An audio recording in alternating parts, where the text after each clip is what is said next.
ప్రతిఘటన టీవీకి స్వాగతం. క్షణక్షణం మీకోసం. రాచర్లకోటలో ఘనంగా దాసాంజనేయ స్వామి 14వ వార్షికోత్సవం.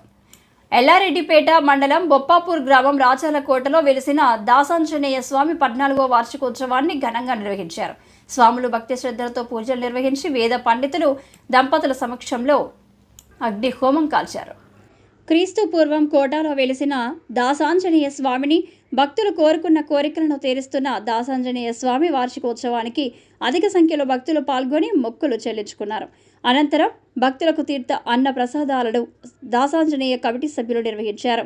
ఈ యొక్క కార్యక్రమంలో వరుస కృష్ణార్జీ, వంగాల వసంత్, రామ భీమేశ్వర్, ముత్యాల బాలరెడ్డి, చల్ల మహేందర్, ముడుసు తిరుపతి రెడ్డి, ఇల్లందుల శ్రీనివాసరెడ్డి, వంగాల శ్రీనివాస్, మిట్టపల్లి లక్ష్మీనారాయణ, జనగామ చంద్రశేఖర్, బొమ్మనవేణి సత్యం, కొండ రమేష్ స్వాములు, గ్రామస్తులు అధిక సంఖ్యలో పాల్గొన్నారు. పోలీసులు బందోబస్తు నిర్వహించారు.